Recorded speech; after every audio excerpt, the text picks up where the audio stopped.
Welcome back to the Deep Dive. Today we are tearing through the annual and ESG reports of one of the world's biggest beverage companies. Our mission is to, crack the strategic code hidden inside all those numbers. And it's a really fascinating case study. I mean, the headline numbers, they almost look like they contradict each other at first glance. Right. We're talking about a massive global giant, diversified across, well, pretty much every market type you can imagine, developing and developed. Just for context, their Middle America segment alone, it generates 38% of their normalized EBITDA. That diversification is so key to their resilience. But here's the puzzle, and that's why we're doing this deep dive. Overall consolidated volumes actually dropped by 1.4%. And it's worse for their main product. Their own beer volumes fell by 2.0%. So a drop in what they sell, you'd expect profits to follow, but that's not what happened, is it? Not at all. This is where the story gets interesting. Revenue grew a solid 2.7% to $59,768 million. And normalized EBITDA, it expanded by an explosive 8.2%. So, selling fewer products, but making significantly more money. Yeah, it has to be the margin, right? That's the key. Absolutely. The normalized EBITDA margin is now sitting at 35.1%. Honestly, if you remember one number from this whole thing, it's that one. 35%. It puts them squarely in the best-in-class category among any of their global peers. And, this wasn't an accident. It was a very deliberate, very massive strategic shift. Okay, let's unpack that. How do you sell less of your core product, but push your profitability up to a record high like that? The only way I can see is a huge pivot to premium products and just brutal efficiency. Precisely. And that financial discipline, it goes beyond just the profits. They generated over $15,000 million in cash flow from operations, which shows the business is fundamentally healthy. And what about their debt? That's maybe even more important strategically. They chipped away at it, reduced their interest-bearing loans and borrowings from $78.1 billion down to $72.2 billion. Yeah. So that's almost a $6 billion reduction. That frees up a ton of capital. It shows they're not just maintaining the business, they're optimizing the entire balance sheet. Exactly. They are tightening every screw, operationally and financially. Right. Which was absolutely critical because this performance, well, it happened against a very tough global backdrop. Right. This wasn't an easy year. Yeah. So let's talk about those headwinds because they weren't minor. What were some of the toughest spots for them? Well, the first big challenge was just how concentrated the softness was in some major markets. The volume didn't drop a little bit everywhere. It fell off a cliff in a few key places. Like where? China, for one. A huge growth market, or it's supposed to be. They saw an 11.8% volume decrease there. Wow, almost 12%. And then in Argentina, volumes were down by, I think the report said high teens. That was because of this severe inflation just crushing people's ability to buy things. Okay, losing that much volume in a market like China and taking a hit like that in South America, yeah, that is a huge hole to climb out of. So how did they fill it? Yeah, it all came down to pricing power and selling more expensive products, which brings us to challenge number 2. Operational headwinds basically forced their hand. What do you mean? Well, in markets like Ecuador, for example, volumes were flat, partly because of rolling blackouts. So with total volume down 1.4% overall, they had to squeeze more value out of every single sale. So they couldn't just sell more. They couldn't. So they grew revenue per hectoliter by 4.3%. Every can, every bottle had to make them more money than it did the year before. Efficiency wasn't a choice. It was a necessity. And on top of all that, you have the simple headache of managing a business in 50-plus countries. The regulatory burden must be immense. That's challenge 3, and it's a huge one looking ahead. They're adopting the new Pillar 2 global minimum corporate tax. It's set at 15%. And for anyone who doesn't follow tax policy, that's not just a new rate, right? It's more complicated than that. Way more complicated. It forces them to potentially recalculate their tax exposure in every single country they operate in based on this new global standard. It's a massive compliance burden, a huge resource drain. This is where it gets really interesting for me. Because their response to all this wasn't just defense. It was aggressive, high-profile offense. We have to talk about the zero alcohol mega play. Yes.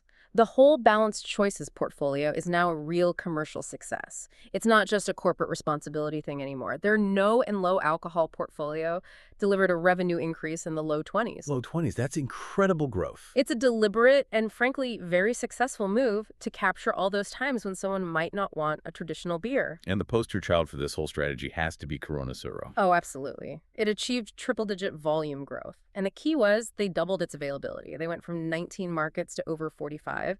And a lot of that was driven by their big splash as a worldwide Olympic partner. See, that's the genius of it. They're tying the moderation product directly to the biggest sports platforms in the world. Which leads us right to Event 2. Leveraging these mega platforms for brand visibility. The Olympics, key football sponsorships like MLS, CONCACAF, the FIFA Club World Cup, it gives them this incredible targeted global reach. And it works.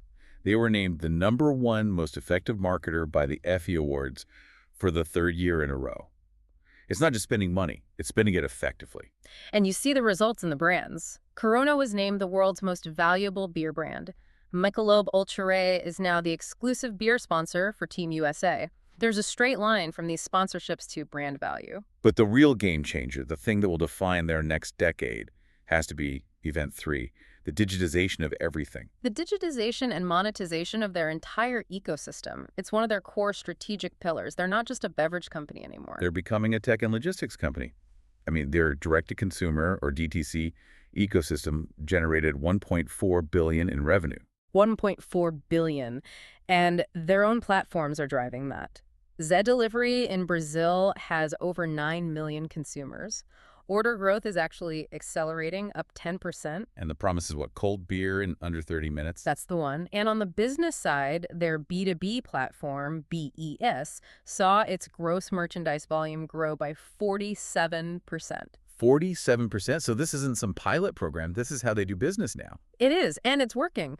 The average retailer net promoter score, a key loyalty metric, hits 64 this year.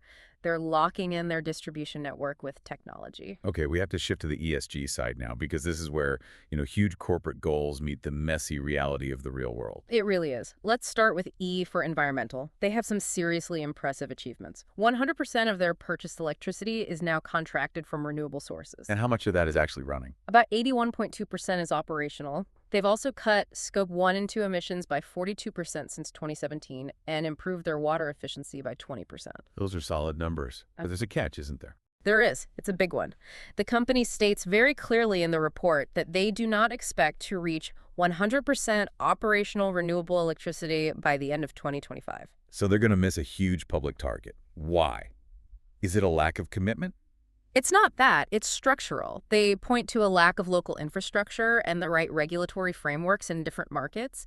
It just shows how hard it is to take a global goal and actually implement it on the ground in 50 different countries. And that problem gets even bigger when you look at Scope 3 emissions, right? The supply chain. It's the monumental challenge. 70% of the emissions cuts they need to hit their 2040 net zero target have to come from Scope 3. That's everything from farming to logistics to packaging, things they don't fully control. Okay, let's move to S for social.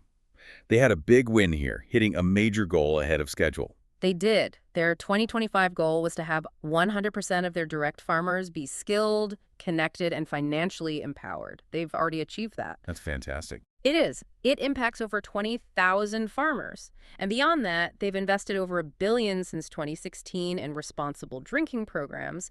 And they've done things like donating millions of liters of canned drinking water for flood relief. And finally, governance, the G. What's the key takeaway here, beyond just the strong financial performance? It's about accountability.